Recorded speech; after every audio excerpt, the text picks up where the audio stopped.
జగ్గారెడ్డి గారు ఏమంటున్నారో చూడండి. ఈరోజు ఎన్నికలు జరిగినాయి బీహార్ రాష్ట్రంలో ఎన్నికలు జరిగినాయి. అసలు ప్రజలు ఓట్లేస్తున్నా మిషన్లు వాడుతూ మిషన్లే ఓట్లేసుకుంటున్నా తెలియని పరిస్థితి. అనేక అనుమానాల్లో ఎన్నికల కమిషన్ పనిచేస్తుంది. అంటే బీహార్లో గెలిస్తే ఈవీఎం గెలిచింది, మరి జూబ్లీ హిల్స్లో ఎవరు, మన కర్ణాటకలో ఎవరు, పంజాబ్లో ఆపేలా గెలిచింది. అంటే మనం గెలిస్తే ఈవీఎం కాదు జనాలు ఓట్లు వేసినట్లు, పక్కన వాళ్ళు గెలిస్తే మాత్రం ఈవీఎం ట్యాంపరింగ్ అయిందంటారు. ఈవీఎంస్ తెచ్చిందే కాంగ్రెస్ గవర్నమెంట్. మరి మీరు గెలిచినప్పుడు మీరు తెచ్చినప్పుడు అప్పుడు ట్యాంపరింగ్ చేయలేదా? 2004లో అలాగే కర్ణాటకలో తెలంగాణలో అక్కడ దాకా ఎందుకు, మొన్న పార్లమెంట్ ఎలక్షన్స్లో కూడా మీకు ఎన్ని సీట్లు వచ్చినాయి? మోడీకి 400 పైన వస్తాయి అనుకుంటే 200 కూడా రాలేదు కదా. గవర్నమెంట్ ఓన్గా గవర్నమెంటే ఫామ్ చేయలేకపోయారు పార్లమెంట్ ఎలక్షన్స్లో.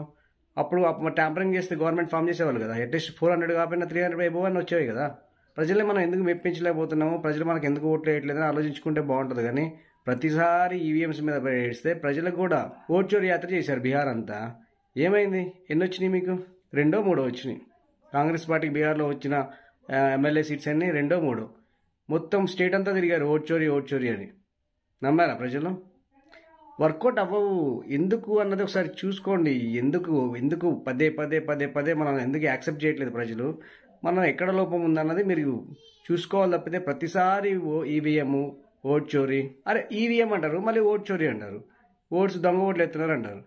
ఈవీఎం ట్యాంపరింగ్ చేస్తే ఓట్చోరి చేయాల్సిన పని లేదు, ఓట్చోరి చేస్తే ఈవీఎం చేయాల్సిన పని లేదు. బట్ ఏదో ఒకటి ఫిక్స్ అవ్వాలి కదా.